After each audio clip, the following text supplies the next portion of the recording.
Bueno, buenos días a todas y todos. Hoy voy a presentaros lo que llamamos en Francia los procesos de référé. Y para introducir el tema puedo decir que estos procesos existen tanto ante la jurisdicción judicial como ante la jurisdicción administrativa. Y en todo caso tienen como objetivo satisfacer la necesidad de tratar rápidamente una cuestión. Y lo que no permite el procedimiento jurisdiccional normal, común. Entonces, los référés son recursos de urgencia y lo que los caracteriza entonces es la celeridad. Pero la diferencia entre los dos órdenes de jurisdicción es que la jurisdicción administrativa tardó en integrar esta cultura de la celeridad. Lo hizo realmente solo a partir de una ley del 30 de junio de 2000, y esta ley se tornó en una reforma muy importante del contencioso administrativo francés y significó una profunda renovación del papel del juez contencioso administrativo. Se puede considerar que cambió la manera de percibir la jurisdicción administrativa francesa y fortaleció su legitimidad. Junto con otra reforma importante que mencionaré mañana, y que ocurrió 5 años antes, en 1995, una reforma que atribuyó a la jurisdicción administrativa la facultad de tomar medidas cautelares para asegurar la ejecución de sus sentencias.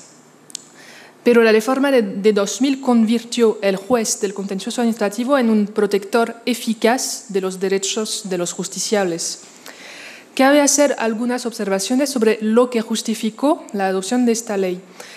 Entonces cabe volver sobre el régimen anterior rápidamente y sus lagunas, sus carencias. Durante mucho tiempo la jurisdicción administrativa no fue capaz de responder a las situaciones de urgencia porque no tenía los instrumentos adecuados. No obstante, no carecía de todo instrumento para intervenir rápidamente, pero en comparación con los instrumentos entre las manos de la jurisdicción judicial quedaba muy insuficiente. Existía, por ejemplo, un procedimiento que se llama sursis à exécution y que es más o menos la suspensión de la ejecución del acto. Y este procedimiento existía ante el Consejo de Estado desde largo tiempo, desde 1806, y fue extendido a los tribunales de primera instancia. En efecto, hay que recordar que normalmente los recursos contenciosos administrativos no son suspensivos, como en España, y las decisiones administrativas son ejecutivas desde su publicación o notificación, y es el juez administrativo ello mismo que recordó que el carácter directamente ejecutorio de las decisiones administrativas es el principio fundamental del derecho público. El objetivo de este principio es de no bloquear evidentemente la acción de la administración, y es decir, que salvo excepciones expresamente previstas, una decisión administrativa sigue produciendo sus efectos aun cuando ha sido impugnado un recurso ante una jurisdicción administrativa y produce sus efectos entonces hasta que sea anulada. Evidentemente, eso puede producir consecuencias muy graves en la situación del justiciable, y por eso este procedimiento de suspensión de la ejecución permitía al juez administrativo ordenar tal medida. Además, se había establecido un procedimiento que se llamaba también référé administrativo desde el fin del siglo XIX y que permitía comprobar hechos con carácter de urgencia y de designar un experto para hacerlo. Pero como ya lo he dicho, estos instrumentos quedaban muy insuficientes para salvaguardar de manera eficaz los derechos de los administrados. Y sobre todo, este procedimiento de suspensión de la ejecución resultaba de muy difícil aplicación. En efecto, los requisitos que había que cumplir estaban muy drásticos y además el juez les apreciaba de manera muy estricta. Y en resumen, casi era inutilizable para el justiciable. Estas carencias en los instrumentos de la jurisdicción administrativa provocaron varias consecuencias. Los justiciables preferentemente intentaban presentar una demanda ante la jurisdicción judicial, instrumentalizando las reglas de repartición de las competencias entre los dos órdenes jurisdiccionales y invocaban la vía de hecho que es de competencia del juez de la jurisdicción judicial, la invocaban para justificar la competencia de otro juez que el juez administrativo. Y como lo sabéis, esta teoría fue creada para luchar contra las prácticas arbitrarias de la administración y permite sancionar a la administración cuando o se procedió a la ejecución forzosa en condiciones irregulares y atentando de manera grave al derecho de propiedad o a una libertad fundamental. O sea, la administración adoptó una decisión con estos mismos efectos si esta decisión no es abiertamente susceptible de ser vinculada a una competencia de la administración. Un autor que es un antiguo autor que se llama Auriu, sistematiza dos categorías entonces de vía de hecho, que es la vía de hecho por falta de procedimiento y la otra es la vía de hecho por falta de derecho. Es más fácil recordar de esta manera. Finalmente, el legislador intentó encontrar remedios a partir de los años 80. Estableció varios procedimientos para derogar el procedimiento de derecho común de sursis à exécution y suspensión de la ejecución, pero tenía por consecuencia complicar el derecho en vigor por ser esparcidos estos nuevos procedimientos y no aportaban además realmente una respuesta satisfactoria. Y a partir de los años 90 hay dos reformas que parecen bastante importantes y permiten al juez administrativo familiarizarse de manera más profunda con la cultura de la urgencia. Y fue posible con la creación en 1990 de un recurso de urgencia especializado y que permitía contestar medidas de expulsión administrativa en la frontera y después, pocos años después, con la creación de un procedimiento de urgencia precontractual, que es el référé precontractual, y esta última reforma cumplía con exigencias en realidad de transposición de directivas europeas. Y a partir de estas dos reformas se considera que la jurisdicción empieza a hacer realmente suyo la cultura de la urgencia. Pero se necesita ir más allá y un caso concreto en particular precipitó las cosas y sobre todo porque fue muy mediatizado. Este caso era, una vez más, un ejemplo de este intento de obtener de la jurisdicción judicial lo que no podía ofrecer el juez administrativo. Se trata de una sentencia del Tribunal de Conflictos de 1997 a propósito del caso Ben Salem y Tasnaret, y os cuento los hechos para entender mejor las cuestiones en este caso. Durante la escala de un buque en un puerto francés, una autoridad administrativa había tomado una decisión para denegar la entrada en el territorio nacional a dos pasajeros clandestinos de nacionalidad marroquí y les había impuesto permanecer a bordo. Se trataba de una decisión ilegal, claramente, pero por lo tanto el Tribunal de Conflicto excluyó el reconocimiento de una vía de hecho. Y por eso se puede decir que esta decisión del Tribunal de Conflicto restringe la interpretación de la vía de hecho porque, como acabo de explicarlo, conocía una ampliación muy importante. Y lo excluyó para atribuir la competencia a la jurisdicción administrativa. Y esta sentencia provocó duras reacciones en razón de sus implicaciones prácticas. En efecto, al atribuir la competencia al juez administrativo, quien carecía de procedimientos de urgencia realmente eficaz, significaba privar a las personas afectadas de una protección jurisdiccional efectiva. Y bajo la atención de los medios de comunicación, la incapacidad de la jurisdicción administrativa para actuar resultaba cada vez más inaceptable, y eso explica la respuesta del legislador. Por eso voy a hablarles ahora de esta ley del 30 de junio de 2000, que fue inmediatamente integrada en el Código de la Justicia Administrativa. Supuso un cambio muy grande y es lo que vamos a ver. ¿Cuáles son estas aportaciones de esta ley? Son varias porque esta ley a la vez creó nuevos instrumentos y reformó también otros ya existentes. La primera ventaja que se puede encontrar con esta ley es su voluntad de unificar, en cierta medida sin embargo, los procedimientos de urgencia. Hay una voluntad clara de simplificación. Así introduce un nuevo libro en el Código de Justicia Administrativa que se intitula El référé. Con tal título se podría deducir que existen características mínimas comunes a todos los procedimientos de référé y el término référé es casi la designación genérica de los procedimientos de urgencia del contencioso administrativo. Y en efecto el código adopta una comprensión integral del juez de référé, como se ve en el artículo 511-1, y en este artículo aprendemos que la posición adoptada por el juez de los référés no debe confundirse con la posición del juez de fondo. En principio, adopta medidas con carácter provisional y se pronuncia lo antes posible. En resumen, no juzga lo principal, sino que dicta medidas cautelares provisionales y rápidas.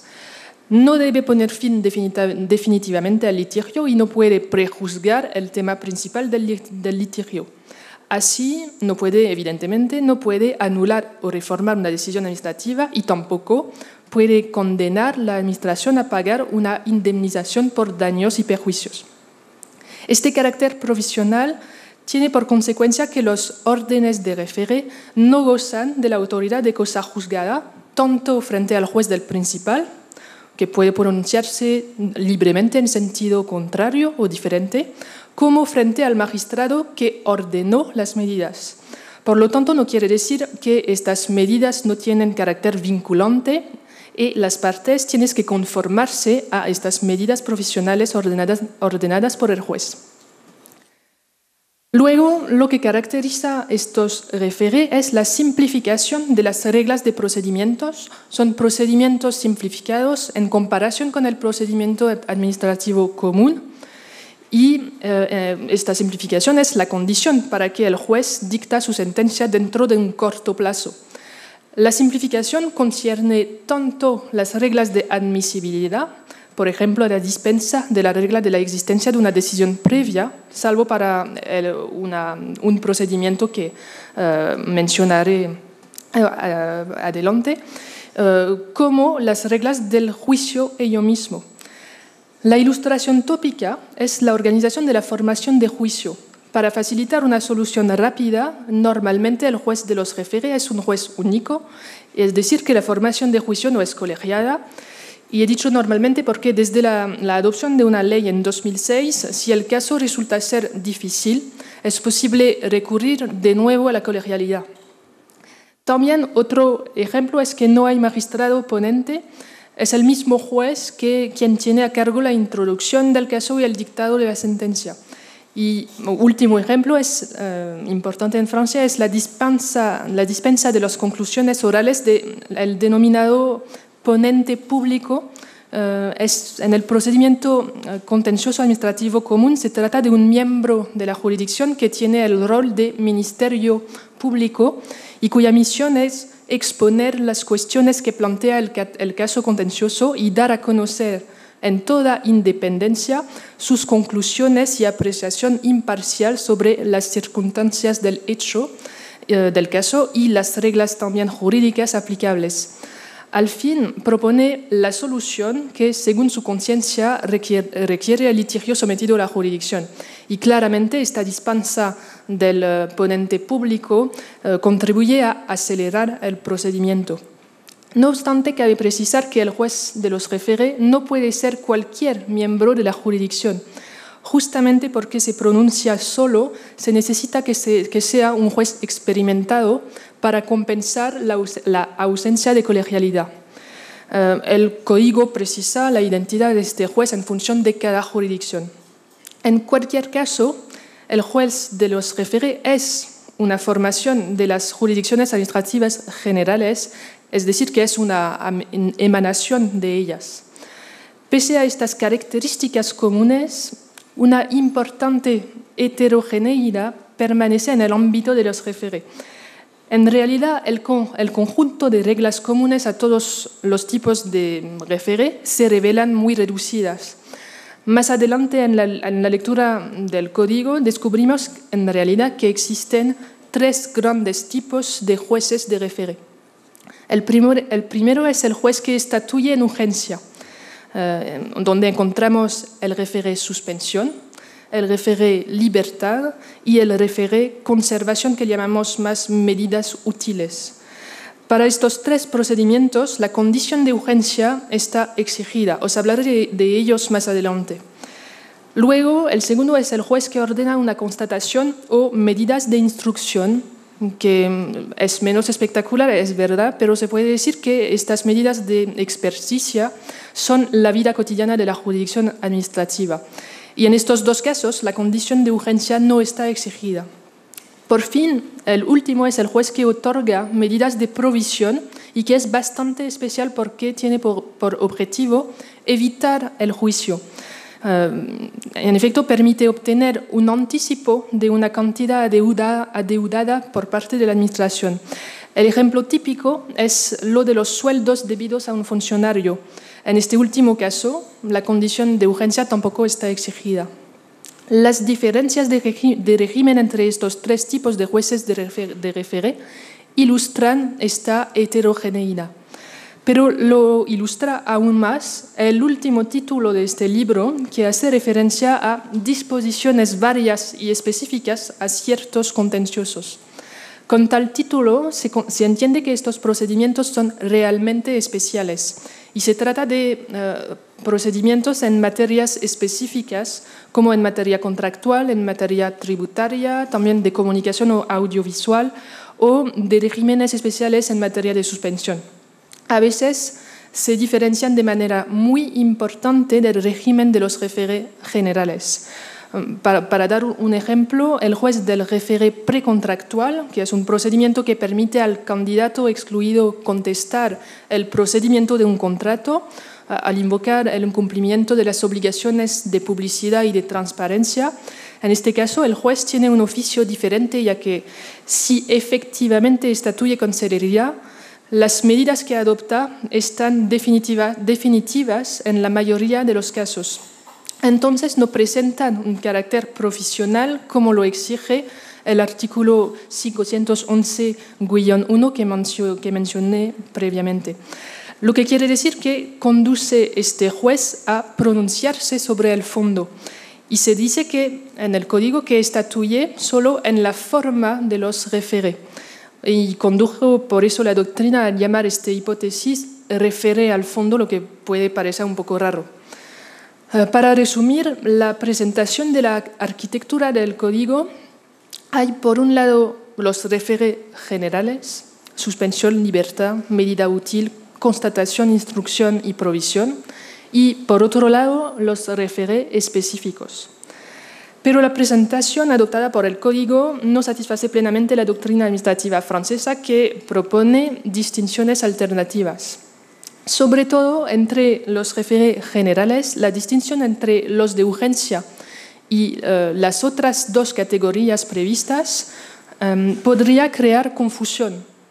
En efecto, se podría pensar que los référés que no son cualificados de urgencia no se caracterizan por la celeridad del procedimiento. Pero no es verdad. En todo caso, el juez se pronuncia lo antes posible.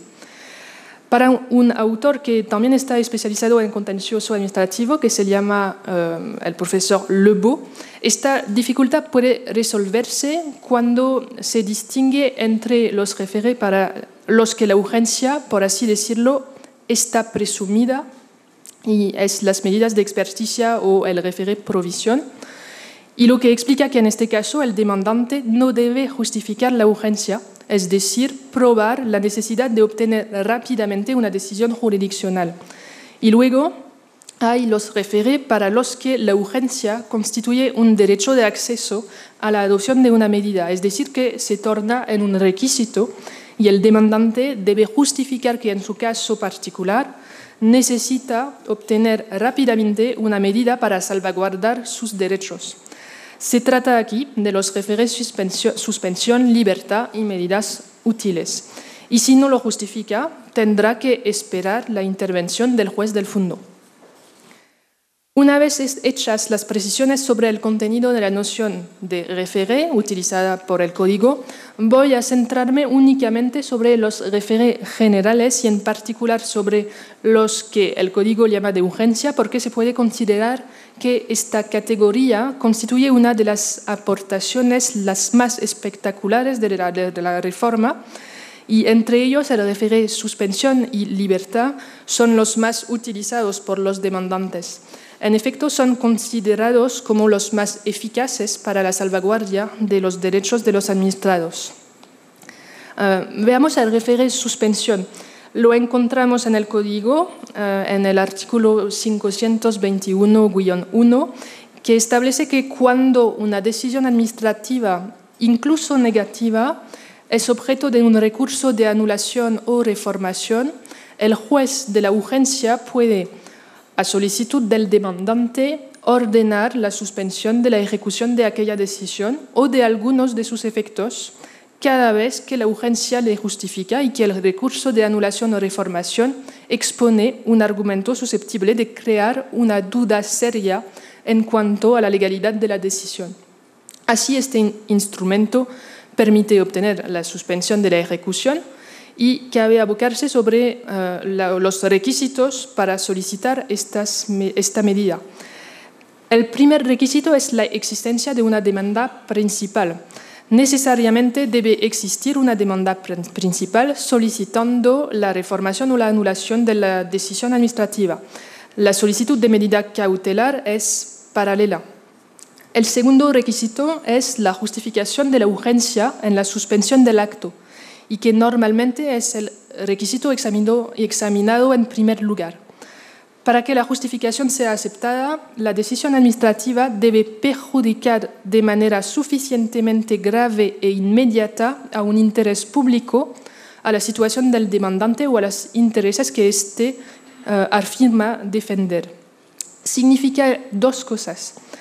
La primera es que el daño sufrido está supeditado a una condición temporal, la inmediatez del daño.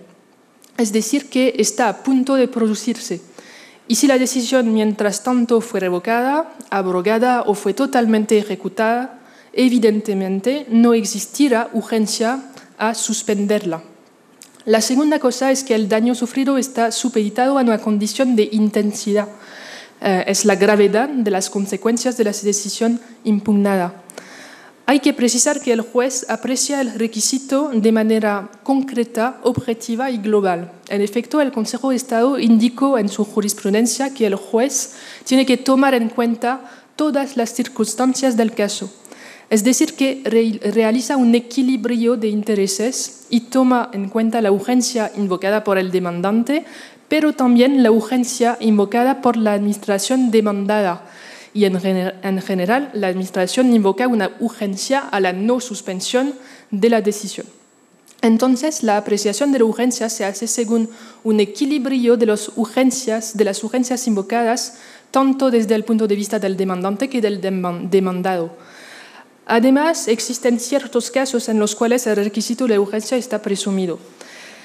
El último requisito es el de la existencia de dudas serias respecto de la legalidad de la decisión administrativa, y la legalidad de la decisión debe aparecer incierta.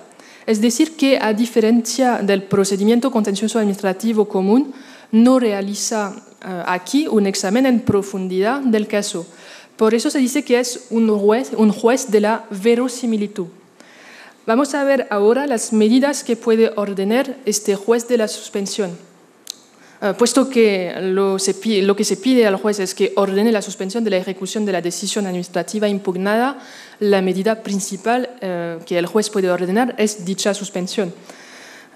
Pero el juez dispone también de cierta flexibilidad que le permite también modular los efectos de la suspensión. Puede ordenar únicamente la suspensión de algunos de los efectos de la decisión administrativa o puede limitar la suspensión por un plazo determinado. También la suspensión puede ser acompañada por instrucciones que da el juez a la administración para que dicha decisión sea provisionalmente privada de todos sus efectos jurídicos y materiales. Y vamos a ver ahora el référé libertad. Este procedimiento lo encontramos en el artículo 521-2 del Código y que establece esta vez que a solicitud del demandante, justificada por la urgencia, el juez de la urgencia puede ordenar cualesquiera medidas necesarias para la salvaguardia de una libertad fundamental violada de manera grave y manifiestamente ilegal por una persona moral pública o un organismo privado encargado de la gestión de un servicio público en el ejercicio de sus facultades. Hay muchas cosas. El juez de la urgencia se determina dentro de un plazo de 48 horas. Veamos los requisitos. A diferencia del référé suspensión, el référé libertad es un procedimiento totalmente autónomo, es decir, que no se necesita un recurso principal en paralelo. Luego, encontramos de nuevo esta condición de la urgencia, apreciada de manera global por el juez, que realiza también un balance de los intereses. Entonces, podríamos pensar que el requisito de la urgencia va a ser apreciado del mismo modo que lo que hace el juez del référé suspensión.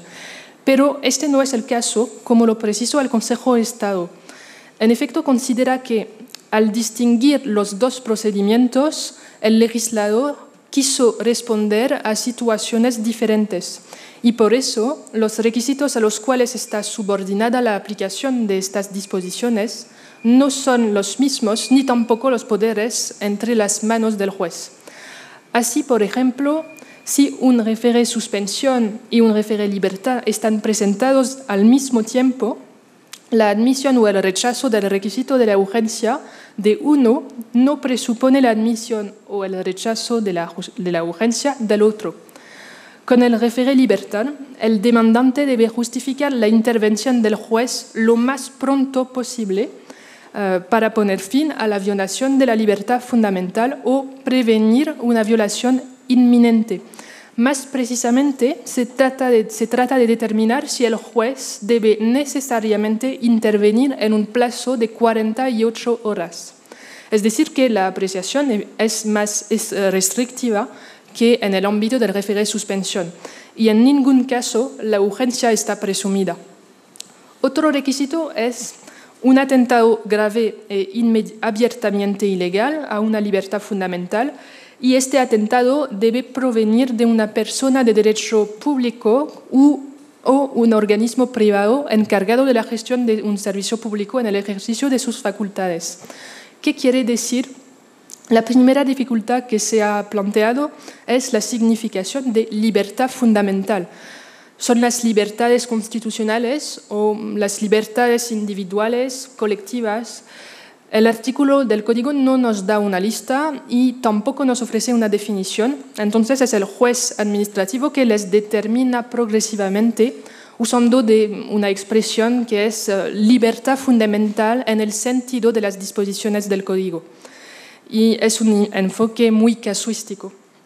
La segunda dificultad que se ha planteado es la apreciación del carácter grave y abiertamente ilegal del atentado.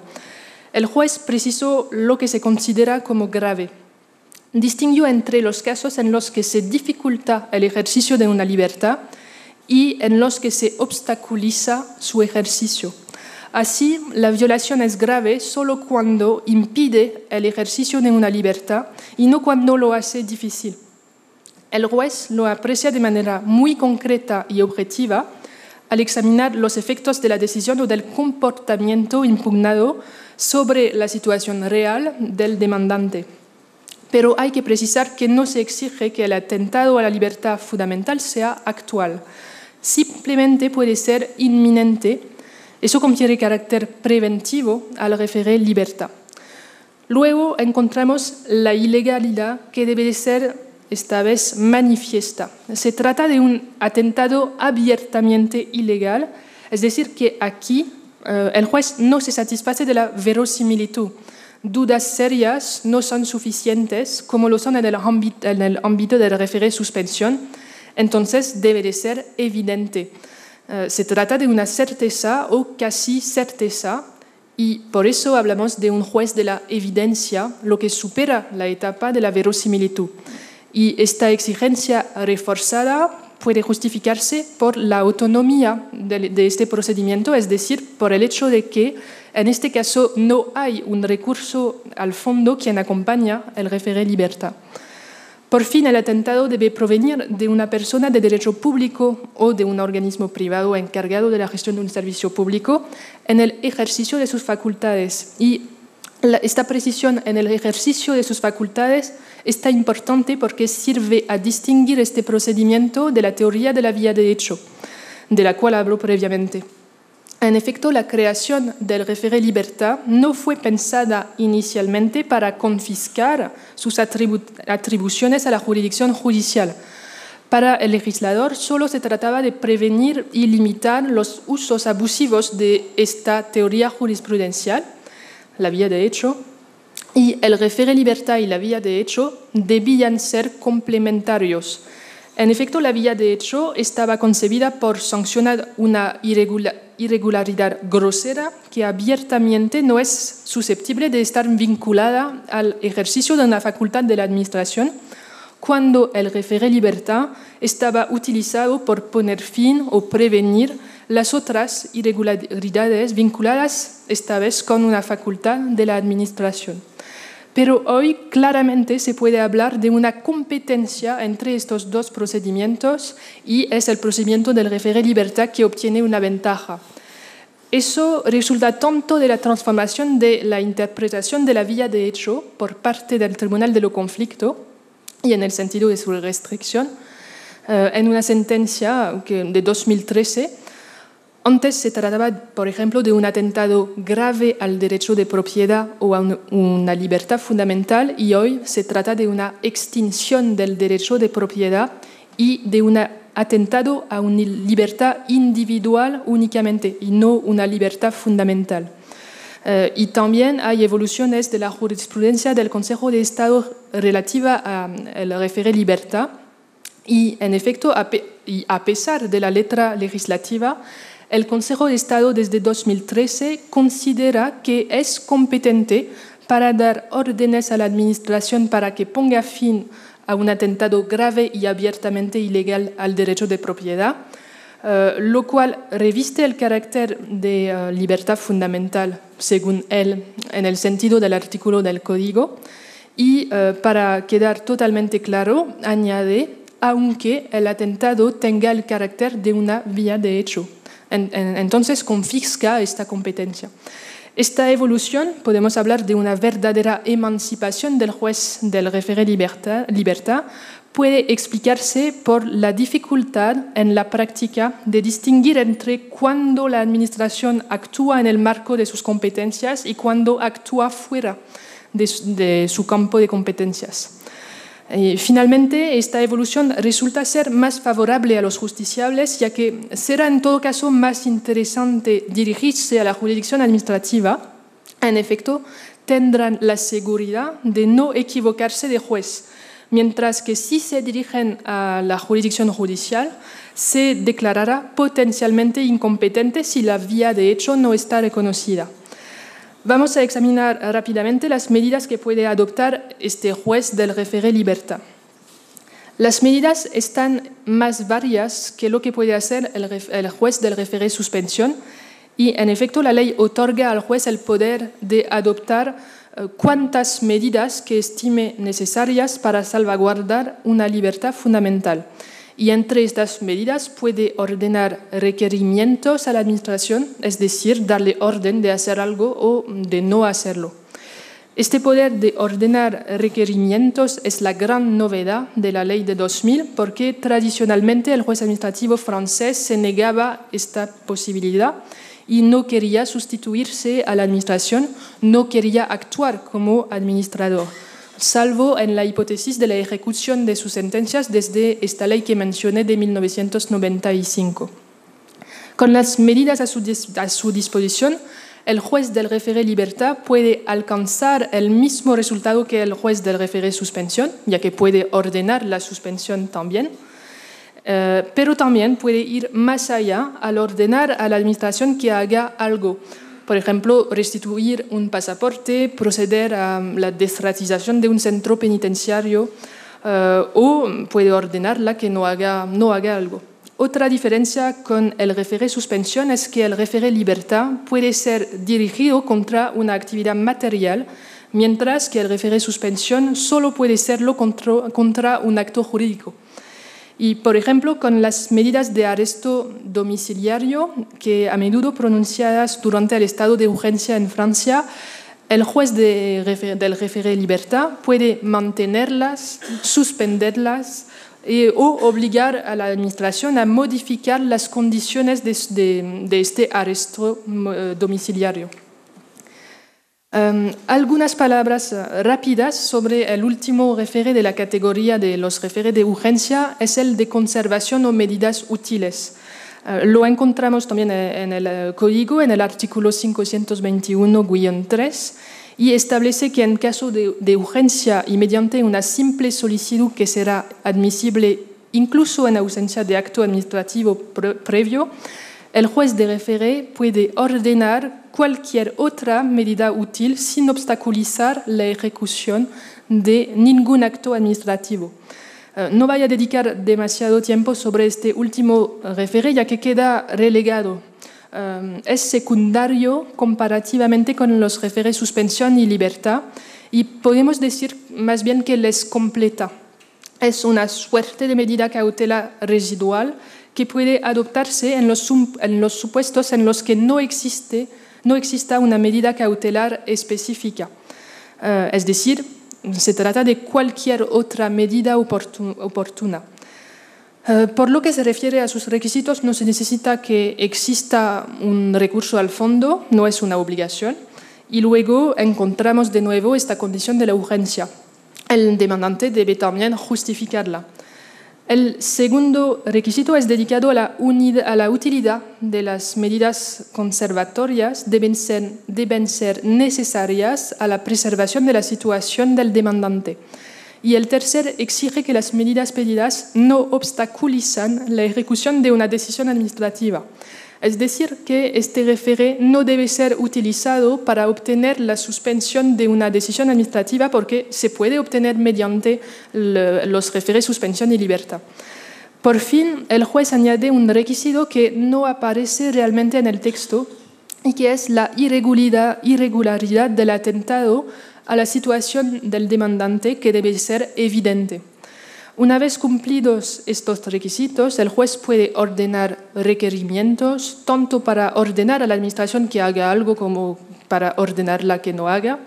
Y, por ejemplo, este référé permite al demandante obtener documentos útiles para presentar un recurso, o puede también ser utilizado por personas públicas, y lo son a menudo, para pedir al juez que ordene ciertos comportamientos a personas privadas que la administración no puede imponer ella misma.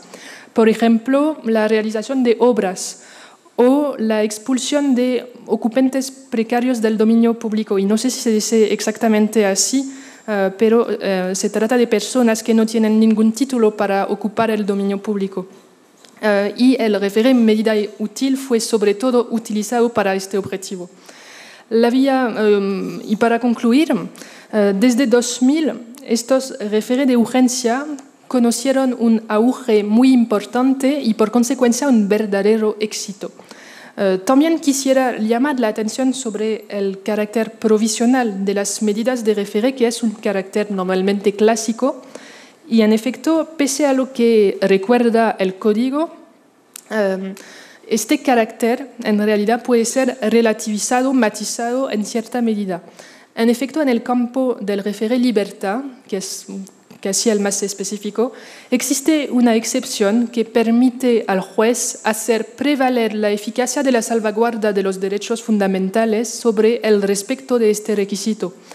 Lo conduce a ordenar medidas con carácter definitivo cuando ninguna otra medida de carácter provisional permite de salvaguardar los derechos fundamentales. Y finalmente, cuando se analiza las medidas pronunciadas en la práctica, se nota que algunas pueden producir efectos irreversibles y lo hacen a menudo.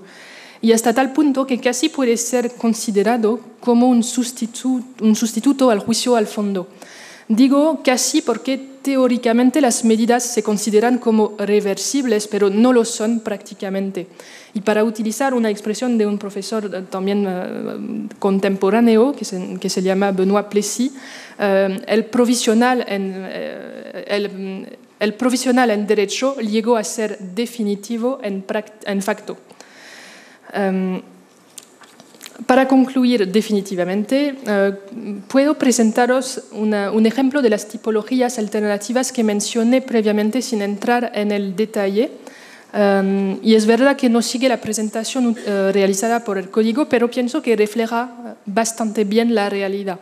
Y es una proposición de un consejero de Estado que se llama Mathias Guillomard y de un otro profesor de Derecho Administrativo, y que hacen una presentación más didáctica y que distingue los référés en función de sus finalidades. Así se considera 3 tipos de référés. Los procedimientos preparatorios, que son destinados a preparar el trabajo hipotético del juez del fondo, son el référé constatación, instrucción. Los procedimientos llamados de espera, que permiten solicitar medidas que van a preservar los intereses de cualquiera de las partes al litigio a la espera del juicio al fondo, y son los référés suspensión y medidas útiles. Y por fin, los procedimientos llamados sustanciales, que en realidad tienen por objetivo obtener rápidamente una medida casi para solucionar al litigio y sin necesitar en paralelo el ejercicio de un recurso principal. Y encontramos aquí el référé libertad y también el référé provisión, pero también podemos incluir los référés especialistas, en materia especialista. Y esta presentación me parece bien para entender la realidad de los référés. Le agradezco para su atención.